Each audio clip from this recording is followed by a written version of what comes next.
दोस्तों आज अपन पढ़ेंगे राज्य के नीति निर्देशक तत्व। ठीक है, राज्य के नीति निर्देशक तत्व क्या होते हैं उसके बारे में आज अपन डिस्कस करेंगे।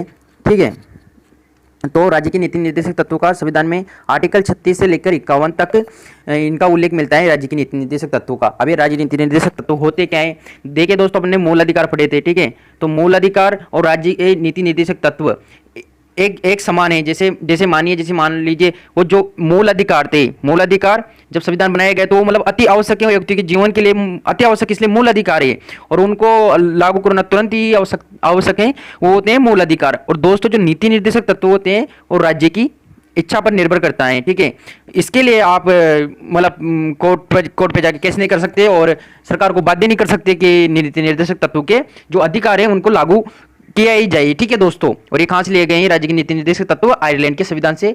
अब ये राज्य के नीति निर्देशक तत्व लिए गए हैं आर्टिकल 36 से लेकर 51 तक। और जो आयरलैंड के संविधान ने कहां से लिए हैं इसको? स्पेन के संविधान से लिए हैं। ठीक है दोस्तों, अब अपन देखते हैं इनको नीति निर्देशक तत्वों को संविधान की आत्मा भी कहा जाता है दोस्तों। अब अपन देखते हैं आर्टिकल 36 क्या कहता है। ठीक है दोस्तों, आर्टिकल 36 में क्या है? राज्य की परिभाषाएं। इस भाग में जब तक कि संदर्भ में अन्यथा अपेक्षित न हो राज्य का वो अर्थ है जो भाग 3 में है दोस्तों, क्योंकि भाग ये कौन सा भाग है? भाग 4 है। ठीक है, और वो भाग 3 था। आर्टिकल 12 में भी राज्य की परिभाषा दी गई है और ये भाग 4 है। ठीक है, तो इसमें राज्य की परिभाषा है आर्टिकल 36 में। आर्टिकल 37 इस भाग में अंतर्विष्ट तत्वों का लागू होना।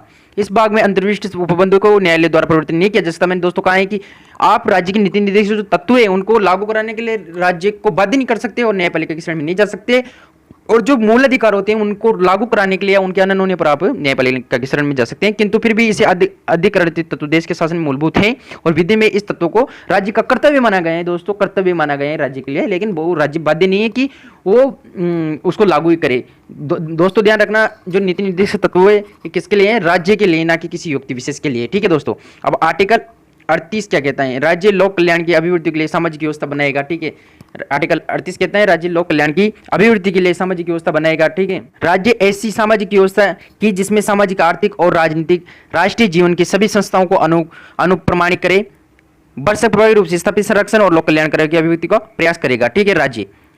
अब देखते अब आर्टिकल 38 का 2 क्या कहते हैं? राज्य की आय की असमानताओं को कम करने का प्रयास करेगा, न कि केवल विशिष्ट व्यक्तियों को बल्कि विभिन्न क्षेत्रों में रहने वाले व्यवसायों में लगे हुए व्यक्तियों के बीच में सम प्रतिष्ठा, सुविधाओं और अवसरों की समाप्ति का प्रयास करेगा। राज्य क्या करेगा? मतलब असमानताओं, जो आय की जो असमानताएं हैं लोगों के बीच, उनको कम करने का प्रयास करेगा और उनको मतलब, लेकिन ये क्या है? राज्य के ऊपर डिपेंड करता है, राज्य का कर्तव्य माना गया है कि ना कि राज्य को इसके लिए बाध्य किया गया है। ठीक है दोस्तों, आर्टिकल 39 क्या कहते हैं? राज्य द्वारा अनुसरणीय कुछ नीति निर्देशक तत्व। राज्य अपनी नीति का इस प्रकार संचालित करेगा कि सुनिश्चित के रूप में जैसे स्त्री पुरुष सभी नागरिकों को समान जीवन रूप में जीविका के प्रयास साधन प्राप्त करने का अधिकार होगा। उनको जीवन जीने के लिए जो पर्याप्त संसाधन है उनको प्राप्त करने का अधिकार हो। समुदायों के भौतिक संसाधनों का स्वामित्व और नियंत्रण हो जिसमें सामूहिक हितों का सर्वोत्तम साधन हो। आर्थिक व्यवस्था इस प्रकार चले जिसे धन और उत्पादन साधनों का सर्वसाधारण के लिए अहितकारी संकेंद्रित न हो। ठीक है दोस्तों, पुरुष और स्त्रियों को दोनों को समान कार्य के लिए समान वेतन दिया जाए। यह भी राज्य की जिम्मेदारी, उसका कर्तव्य बनता है कि जो स्त्री और पुरुष जो दोनों समान कार्य हैं उसके लिए समान वेतन उसको दिया जाना चाहिए। ठीक है, लेकिन यह नहीं है कि इन चीज़ों का अगर अनन होने पर जो नीति निर्देश तत्व है आप राज्य उन पर कोर्ट में जा सकते हैं, उसकी शरण ले सकते हैं नहीं दोस्तों, क्योंकि राज्य का कर्तव्य है, राज्य चाहे तो लागू कर सकता है या नहीं।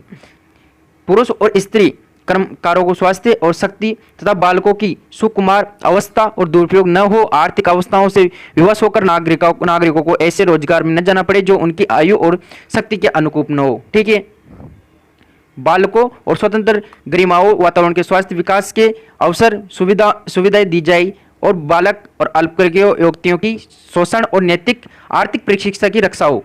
ठीक है दोस्तों, अब देखते हैं अपन